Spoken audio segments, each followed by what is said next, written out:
उससे आपका कोई भला होना नहीं है। ये संस्कृत में आपको एक परिधि देगा।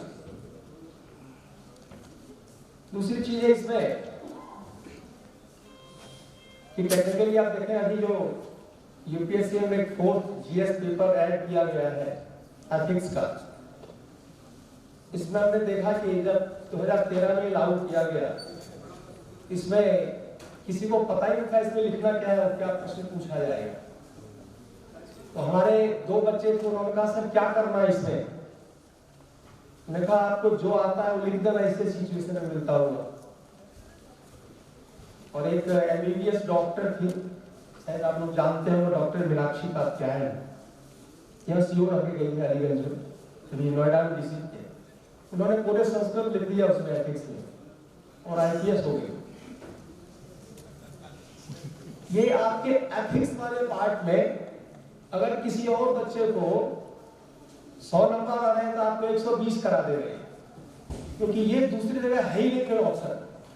हर एक सिचुएशन को ठीक करने के लिए आपके पास संस्कृत में बहुत सारे इतने मसाले मिल जाएंगे आपके सिलेबस में कि जो कहीं और मिलना नहीं है। जब आप एसे में जाते हैं, जनरल एसे में, तो अभी हमने पिछले दिनों कुछ बच्चों को एक एक्सपेरिमेंट करवाया कि वो जनरल एसे का एग्जाम देने जा रहे थे। एग्जाम देकर जब वापस आए तो उन्होंने कहा सर इसमें मुझे तो 90 नंबर आ रहे हैं। तो हमने कहा कि जब ऐसा करो, अब इसमें से 20-30 श्लोक हमने तैयार करे उसे, इसका उपयोग करके आओ। तो उसको लिख कर गए तो उनको 110 नंबर मिल गए। तो यूपीएससी में आपको अगर 10-12 नंबर का ऐसे में ये बेनिफिट दे रहा है जो आपके सिलेबस से बाहर है, संस्कृत से बाहर है आपका, आप सोचें कि ये सारे आपके 1 by 1 गिफ्ट फ्री है। एक मेहनत किया, दूसरा अपने आप दे रहा है। आपके लिए सबसे बड़ी बात यह है, जब आप इसको पढ़ के जाएंगे, केवल परीक्षा नहीं उसके बाद जाएंगे, तो आपका जो साक्षात्कार है उसमें ये बेनिफिट दिलाएगा आपको। जो ट्रेनिंग है उसमें भी आपको बेटर मिलेगा। हमारे 2006 बैच के आईपीएस थे रुचि, उनको इंस्टीट्यूशन में सबसे हाई रैंक मिला कि आप सबसे अच्छा परफॉर्मेंस कर ड्यू टू संस्कृत। एक 2009 बैच का एक देशराज सिंह आईपीएस थे, उनको ट्रेनिंग देने वाले पीछे हट जाते थे क्योंकि उनसे ज्यादा स्ट्रोक उनको याद था और अच्छे परफॉर्मेंस कर रहे हो। एक मैं दूसरी तरफ आपको आपका ध्यान देना चाहूंगा, जैसे अभी अनुज जी ने आपके साथ बात की थी, उसका क्या बेनिफिट है? संस्कृत पढ़कर जब किसी दूसरे स्टेट में आपकी नौकरी लगेगी जो आपकी मातृभाषा से दूर है, आपके लिए बड़ी समस्या है। आपको पहले भाषा सीखनी पड़ेगी। हो यदि आप संस्कृत जानते हैं तो आप वो जो 6 महीने का काम है वो 15 दिन 1 महीने में कर जाएंगे। अभी आपके आसपास का एक सुल्तानपुर है, यहीं के स्टूडेंट है हमारे, 2006 के आईएएस है वो, बंगाल कैडर में। उनको बंगाल कैडर मिला, 10 दिन में सीख लिया उन्होंने, ताकि सारे संस्कृत जो है इसमें। इधर अभी आपके यहाँ एक अजय कुमार यादव है, 2006 बैच के आईएएस में, उनको तमिलनाडु कैडर मिला, वो भी सीख गए 2006। अजय कुमार यादव दूसरे। तो ये जो निकल के आ गए कोई दिक्कत नहीं हुई, सीखे हो। एक ये अतिरिक्त आपको लाभ देगा। और इसके बाद जो बताने जा रहा हूं, देखें आप संस्कृत के जिन राइटर को आप पढ़ते हैं जो आपके सिलेबस में है, उनकी क्वालिटी देखिए। आप कालिदास को पढ़ते हैं, कालिदास विक्रमादित्य के मिनिस्टर है, तो कितना बड़ा ब्यूरोक्रेट है वो, उनके टेक्स्ट में ब्यूरोक्रेसी भरी भरी है, आपको उसमें से निकालना पड़ेगा वो क्या बताते हैं। आप जब बाणभट्ट को पढ़ते हैं तो बाणभट्ट जो एक बड़े ब्यूरोक्रेट है, हर्ष के वो मंत्री है, भारतीय पुलकेशिन के मंत्री है वो। ये अपने टेक्स्ट में केवल वो कहानियां नहीं बताते, उन कहानियों के साथ वो एक प्रशासन करने की क्षमता बताते हैं। आप जो समस्या है उसका कैसे समाधान करेंगे, आपका विजन क्या होगा, आप आगे कहां जाएंगे, कैसे लेके जाएंगे। तो ये पढ़ने के बाद जैसे आप कहीं किसी पद पर जाते हैं, आपका विकास कई गुना बढ़ेगा। इतना ही नहीं, जैसे एग्जाम में व्याख्या लिखने आप जा रहे हैं, व्याख्यान क्या है, कुछ लोग क्या करते हैं, शब्द, उसका अर्थ, उसके व्याकरण लिखकर छोड़ दिया होगी व्याख्या। आप ये सोचें कि आपके सामने अगर दूसरे छात्र ने कई सारे डायमेंशन लिखे हो, इसका आर्थिक परिप्रेक्ष्य क्या है, सामाजिक क्या है, इसका जो मैनेजमेंट है वो कैसे करते हैं, शिक्षा के साथ क्या इसका रिलेशन है, तो दोनों कॉपियां जब सामने हो तो किसको मार्क्स मिलेगा। इसलिए आपको उन प्रश्नों को पढ़कर, व्याख्या को पढ़कर एक नए नए डायमेंशन तैयार करना चाहिए जो इसमें आपको मिलेगा। और इन सबको लिखने के बाद आपको ये ध्यान रखना है, जितना आपने पढ़ा वो आप एग्जामिनेशन में जाने से पहले कम से कम 5 बार लिख कर देख लें। अगर लिखेंगे नहीं तो अभ्यास नहीं होगा। बिना अभ्यास के 100% आप उसको लिख नहीं सकते, और जब लिखेंगे नहीं तो नंबर कौन पहचान से तो मिलता नहीं आपका। वहां एग्जामिनर ना आपको जानता है ना हमें जानते हैं। जब आप लिखेंगे तो नंबर मिलेगा, तो पहले लिख करके देख लें। जैसे अभी अब मैं एक और बात बताऊं, बच्चे जब एग्जाम देने की तैयारी करते हैं तो सबसे बचते हैं किसी टेस्ट लिखने से। टेस्ट लिखना नहीं चाहते। अभी भी हमारे पास जो कई सारे बच्चे हैं उन्होंने कहा था टेस्ट लिखना है, और टेस्ट लिखने नहीं है। पता नहीं क्यों डर लगता है, या छिपाना चाहते हैं या बचना चाहते हैं। अगर आप अपनी कमी को व्यक्त नहीं करेंगे तो आपको मार्गदर्शन कहां से मिलेगा, या आपको अपने पता कैसे चलेगा कि आप कमजोर हैं। इसलिए इन सारे चीजों को लेकर के और बार बार भी लिखें और पढ़ें, तो इसमें अधिक से अधिक मार्क्स आप ला सकते हैं, और अभी आ रहे हैं मार्क्स। दूसरी चीज ये है कि संस्कृत में एक विशेषता ये है कि कोई और विषय आप पढ़ने जाए, आप कितना भी पढ़ के जाए, आप श्योर नहीं है कौन सा प्रश्न पूछेगा और क्या लिखेंगे और कितना लिखेंगे। संस्कृत में आप पढ़ के जाए, आपको पता है क्या पूछा जाएगा, क्या मुझे लिखना है। यदि आपको पहले से पता है क्या पूछा जाएगा, क्या लिखना है, तो उसको 10 बार लिख कर जाए। पिछले दिनों एक 2016 में मेरे पास ऐसे स्टूडेंट आया जिसने कहा मुझे यूपीएससी परीक्षा देना है, छुट्टी लेकर आया, और मुझे संस्कृत लिखने नहीं आता, पढ़ने नहीं आता, बोलने भी नहीं आता। उनका संस्कृत के ऊपर मैं बोला इसी से होगा, इसी पर। और वो कमरे में बंद होकर उसने जितने सिलेबस थे वो सारे बता दिए, कहा इसको सबको पढ़ जाऊंगा, और पढ़ गया। अब 2017 में 128 रैंक लेके आ गया। तो अब ये बताएं कि उसमें ये क्षमता थी, जो निश्चय किया वो हो गया।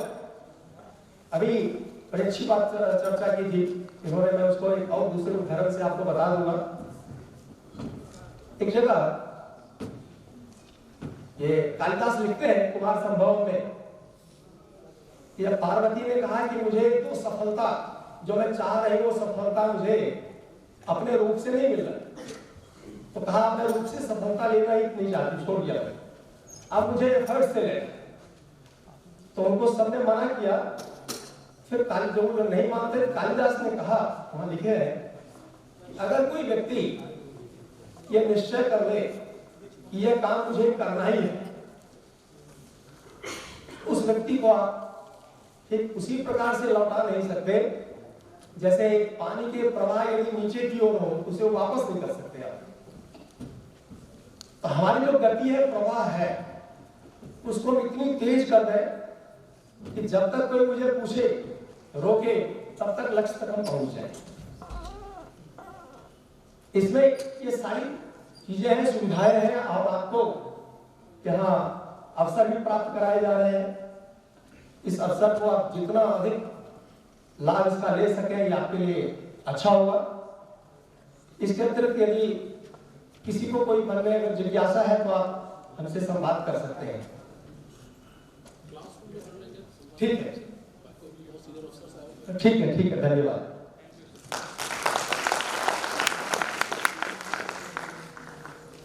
प्रोफेसर साहब ने बहुत ही ज्ञानवर्धक बातें बताई। संस्कृत की वैज्ञानिकता के साथ इसका सिविल सर्विसेज में क्या प्रयोग और किस प्रकार प्रयोग किया जाए इसका विश्लेषण किया। अब अगले चरण में बढ़ते हुए हमारे संस्थान के चयनित विद्यार्थियों को मैं आमंत्रित करूंगा और अपने विशिष्ट अतिथिगण से अपेक्षा करूंगा कि उन्हें वे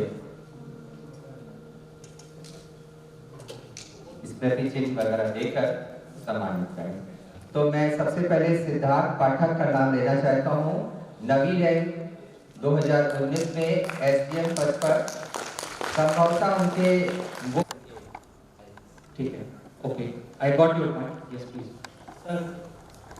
हाँ, आप कुछ बता दीजिए। संस्कृत में एक सूक्ति है जी। उद्यमेन ही सिद्ध्यन्ति कार्याणि न मनोरथे। तो मुझे लग रहा है कि जो सबसे बेटर ऑप्शन है एक उद्यम। और आप काफी हद तक आप close, very close to it. I must उद्यमेन ही कार्य, उद्यमेन ही सिद्ध्यन्ति कार्याणि न मनोरथे नानि सुतस्य प्रविशन्ति मुखे विवाह। Right, okay. तो ये मैंने भी सुना था, आपने लगभग आप क्लोज हैं।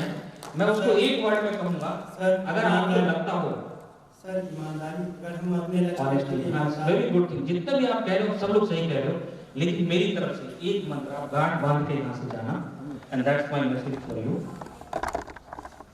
Hard work. अगर आपको ऐसा लगता हो कि आपके अंदर कुछ नहीं है, आप इंग्लिश नहीं बोल पा रहे हो, आप स्मार्ट नहीं हो, आपका चेहरा अच्छा नहीं है, फोटोजेनिक नहीं है, आप इंटरव्यू में नंबर नहीं ला पाओगे, आपके पास फ्लुएंसी नहीं है, आप अंडर कॉन्फिडेंट हैं, आप लगातार काम नहीं कर पाते हैं, हार्ड वर्क इज द मंत्र। अगर आपने जीवन में एक ही गुण को अपनाना है तो हार्ड वर्क को अपनाइए। अगर आपने हार्ड वर्क को अपना लिया तो बाकी सारे अवगुण आपके दूर हो जाएंगे, सारे अवगुण गुणों में परिवर्तित हो जाएंगे, आप में कॉन्फिडेंस आ जाएगा, आप अच्छा बोलने लग जाएंगे, आपकी एकदम जो है एक्सप्रेशन अच्छी हो जाएगी, सब कुछ एकदम चकाचक हो जाएगा। लेकिन हार्ड वर्क को एज ए मूल मंत्र अपनाइए। आपके पास 10 मिनट समय हो, 10 मिनट का सदुपयोग करिए, समय मत बर्बाद करिए। आपने जो भी लक्ष्य तय किया है अपने जीवन का, कल आप जहाँ खड़े थे आज आपको वहाँ से 2 कदम आगे चलना है, कल 2 कदम और चलना है, परसों 2 और कदम चलना है। तो अगर आपने हार्डवर्क को अपना लिया तो आप सारे माइलस्टोन पार कर जाएंगे। आई एम श्योर कि आप बहुत अच्छा करेंगे। मैं अपने हिस्से से ज़्यादा समय ले चुका हूँ, इसलिए मैं ज़्यादा नहीं बोलूँगा। मैं इसे प्रमुख सचिव सर को और सभी मंचासीन को, डायरेक्टर साहब को बहुत बहुत धन्यवाद दूंगा कि आपने मुझे आपके सामने बोलने का अवसर दिया। आपको बहुत बहुत धन्यवाद दूंगा।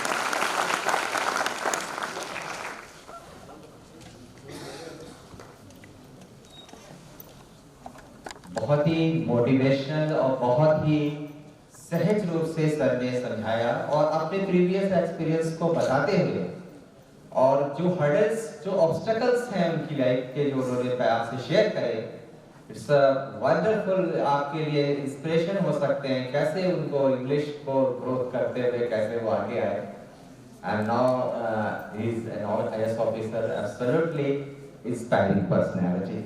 सो now I would like to call Hindu College Delhi विश्वविद्यालय के प्रोफेसर, प्रोफेसर एवं लेखक, ऑथर और 2-2.5 दशक के अपने कार्यकाल में 30 से 35 ऐसे लोग हैं जिनको उन्होंने IAS और IPS के पद पर चयनित करवाया और संस्कृत माध्यम, संस्कृत साहित्य पर काफी कार्य किया। मैं आपको मंच पर आमंत्रित करना चाहता हूं और मैं चाहता हूं कि आप बच्चों को मोटिवेट करें। धन्यवाद सर। आइए प्रोफेसर राजेश कुमार सर।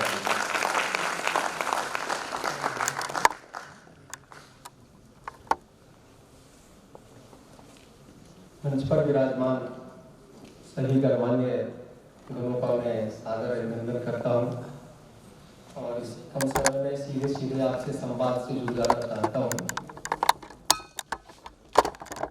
मैं आपसे कुछ चर्चा करूंगा ये, आखिर संस्कृत को लेकर के आप क्यों UPSC या किसी और प्रतियोगिता में अच्छा करना चाहेंगे और इसमें कैसे संभव है। कई सारे उदाहरण भी हैं। सबसे पहली बात, ये यूपीएससी किसी विषय से आपका चयन नहीं कराती, इसका विषय से संबंध नहीं है, वास्तव में इसका अंक से संबंधित है। आपको ये अंक प्राप्त करा दे तो आप सफल हो जाएंगे, फिर विषय आपके पीछे पीछे आ जाएंगे। पहली चीज, ये आपको गणितीय पद्धति से मार्क्स दिलाते हैं। आपको ये आप जिस तरह से उत्तर लिखेंगे आपको इसमें अंक उसी रूप से प्राप्त होना है।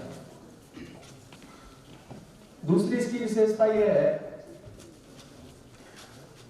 कि संस्कृत के जो विषय संगठित किए गए हैं उनमें प्रश्नों की एक समुचित परिधि है। जिस परिधि को यदि आपने चारों तरफ से बाउंड कर दिया तो फिर आपको कोई पीछे नहीं कर सकता, क्योंकि विषय प्रश्न इन दोनों का एक तालमेल है। एक छोटी सी बात उसमें लिखी हुई है, देखेंगे कितने हैं कि नामूलम लिख्यते किंचित् नानपेक्षितम उच्यते,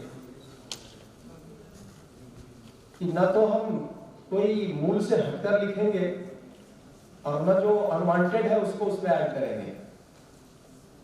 जब हम प्रश्न का उत्तर लिखते हैं तो कुछ और भी लिख दें तो उससे आपका कोई भला होना नहीं है। ये संस्कृत में आपको एक परिधि देगा। दूसरी चीज है इसमें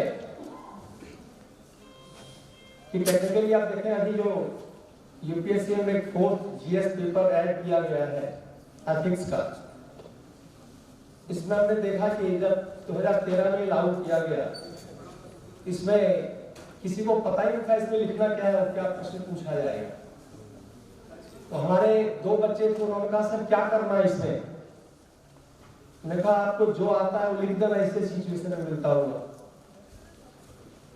और एक एमबीबीएस डॉक्टर थी, शायद आप लोग जानते हैं, वो डॉक्टर मीनाक्षी कात्यायन, यह सीओ रह गई है अलीगंज में, अभी नोएडा में रिसीव किया। उन्होंने पूरे संस्कृत लिख दिया उसमें एथिक्स में और आईपीएस हो गई। ये आपके एथिक्स वाले पार्ट में अगर किसी और बच्चे को 100 नंबर आ रहे हैं तो आपको 120 करा दे रहे हैं, क्योंकि ये दूसरी जगह है ही नहीं कोई ऑप्शन। हर एक सिचुएशन को ठीक करने के लिए आपके पास संस्कृत में बहुत सारे इतने मसाले मिल जाएंगे आपके सिलेबस में कि जो कहीं और मिलना नहीं है। जब आप ऐसे में जाते हैं, जनरल ऐसे में, तो अभी हमने पिछले दिनों कुछ बच्चों को एक एक्सपेरिमेंट करवाया कि वो जनरल ऐसे का एग्जाम देने जा रहे थे। एग्जाम देकर जब वापस आए तो उन्होंने कहा सर इसमें मुझे तो 90 नंबर आ रहे हैं।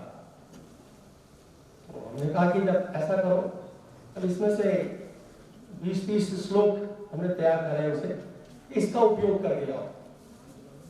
वो उसको लिख कर गए तो उनको 110 नंबर मिल गए। तो यूपीएससी में आपको अगर 10-12 नंबर का ऐसे में ये बेनिफिट दे रहा है जो आपके सिलेबस से बाहर है, संस्कृत से बाहर है आपका, आप सोचें कि ये सारे आपके 1 by 1 गिफ्ट फ्री है। एक मेहनत किया, दूसरा अपने आप दे रहा है। आपके लिए सबसे बड़ी बात यह है, जब आप इसको पढ़ के जाएंगे, केवल परीक्षा नहीं उसके बाद जाएंगे, तो आपका जो साक्षात्कार है उसमें ये बेनिफिट दिलाएगा आपको। जो ट्रेनिंग है उसमें भी आपको बेटर मिलेगा। हमारे 2006 बैच के आईपीएस थे रुचि, उनको इंस्टीट्यूशन में सबसे हाई रैंक मिला कि आप सबसे अच्छा परफॉर्मेंस कर ड्यू टू संस्कृत। एक 2009 बैच का एक देशराज सिंह आईपीएस थे, उनको ट्रेनिंग देने वाले पीछे हट जाते थे क्योंकि उनसे ज्यादा श्लोक उनको याद और अच्छे परफॉर्मेंस कर रहे हो। एक मैं दूसरी तरफ आपका ध्यान देना चाहूंगा, जैसे अभी अनुज जी ने आपके साथ बात की थी, उसका क्या बेनिफिट है।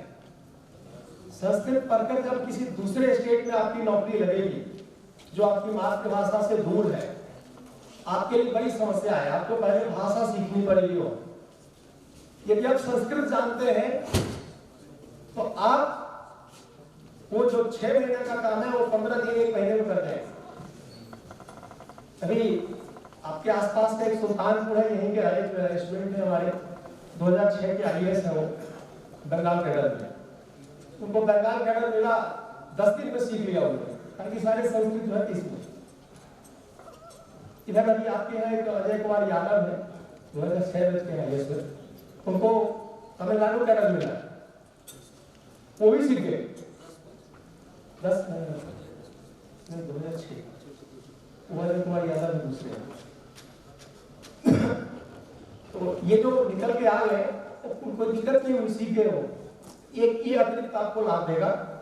और इसके बाद जो बताने जा रहा हूँ, देखें आप संस्कृत की जिन राइटर को आप पढ़ते हैं जो आपके सिलेबस में है, उनकी क्वालिटी देखिए। आप कालिदास को पढ़ते हैं, कालिदास विक्रमादित्य के मिनिस्टर है, तो कितना बड़ा ब्यूरोक्रेट है वो, उनके टेक्स्ट में ब्यूरोक्रेसी भरी पड़ी है, आपको उसमें से निकालना पड़ेगा वो क्या बताते हैं। आप जब बाणभट्ट को पढ़ते हैं तो बाणभट्ट जो एक बड़े ब्यूरोक्रेट है, हर्ष के वो मंत्री है, भारतीय पुलकेशिन के मंत्री है वो, ये अपने टेक्स्ट में केवल वो कहानियां नहीं बताते, उन कहानियों के साथ वो एक प्रशासन करने की क्षमता बताते हैं। आप जो समस्या है उसका कैसे समाधान करेंगे, आपका विजन क्या होगा, आप आगे कहां जाएंगे, कैसे लेके जाएंगे।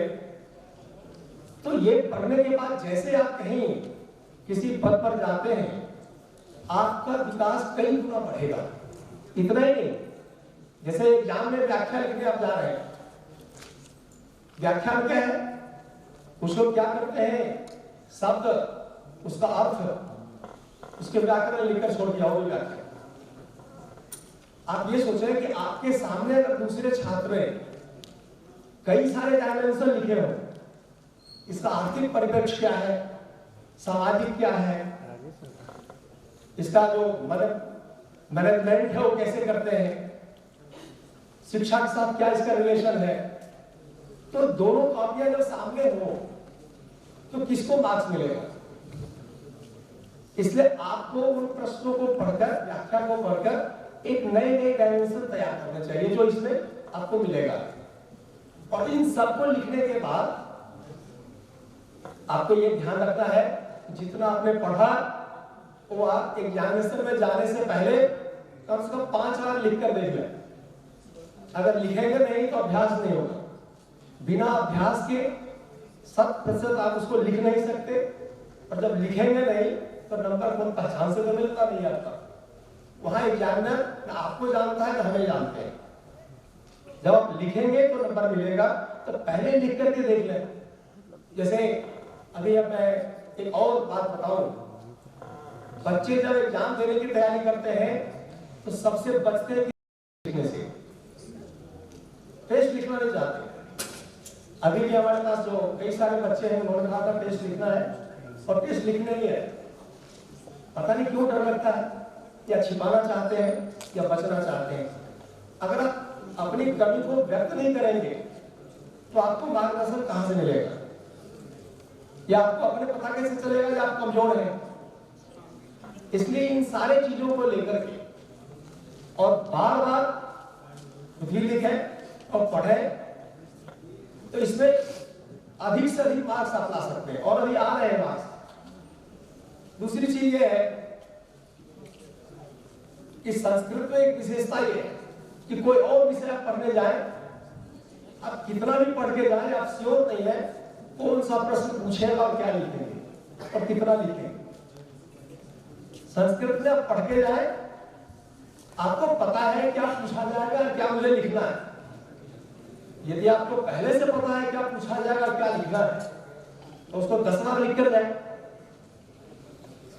पिछले दिनों 2016 में मेरे पास ऐसे स्टूडेंट आया जिसने कहा मुझे यूपीएससी परीक्षा देना है, छुट्टी लेकर आया, और मुझे संस्कृत लिखने नहीं आता, पढ़ने नहीं आता, बोलने भी नहीं आता। उनका संस्कृत के ऊपर मैंने बोला इसी से होगा, इसी पर। और वो कमरे में बंद होकर उसने जितने सिलेबस थे वो सारे बता दिए, कहा इसको सबको पढ़ जाऊंगा, और पढ़ गया। अब 2017 में 128 रैंक लेके आ गया। तो अब ये बताएं कि उसमें ये क्षमता थी, जो निश्चय किया वो हो गया। अभी बड़ी अच्छी बात चर्चा की थी इन्होंने, मैं उसको एक और दूसरे उदाहरण से आपको बता दूंगा। एक जगह ये कालिदास लिखते हैं कुमार संभव में कि जब पार्वती ने कहा कि मुझे तो सफलता जो मैं चाह रही हूँ, सफलता मुझे अपने रूप से नहीं मिल रहा, तो कहा अपने रूप से सफलता लेना ही नहीं चाहती, छोड़ दिया, अब मुझे एफर्ट से ले। तो उनको सबने मना किया। फिर जो लोग नहीं मानते, कालिदास ने कहा, वहां लिखे हैं कि अगर कोई व्यक्ति ये निश्चय कर ले कि यह काम मुझे करना ही है, उस व्यक्ति को आप ठीक उसी प्रकार से लौटा नहीं सकते जैसे पानी के प्रवाह यदि नीचे की ओर हो उसे वापस नहीं कर सकते आप। तो हमारी जो गति है, प्रवाह है, उसको हम इतनी तेज कर दें कि जब तक कोई मुझे पूछे, रोके, तब तक लक्ष्य तक हम पहुंच जाए। इसमें ये सारी चीजें हैं, सुविधाएं हैं, और आपको यहाँ अवसर भी प्राप्त कराए जा रहे हैं। इस अवसर को आप जितना अधिक लाभ इसका ले सकें, ये आपके लिए अच्छा होगा। इसके अतिरिक्त यदि किसी को कोई मन में अगर जिज्ञासा है तो आप हमसे संवाद कर सकते हैं। ठीक है, ठीक है, ठीक है, धन्यवाद।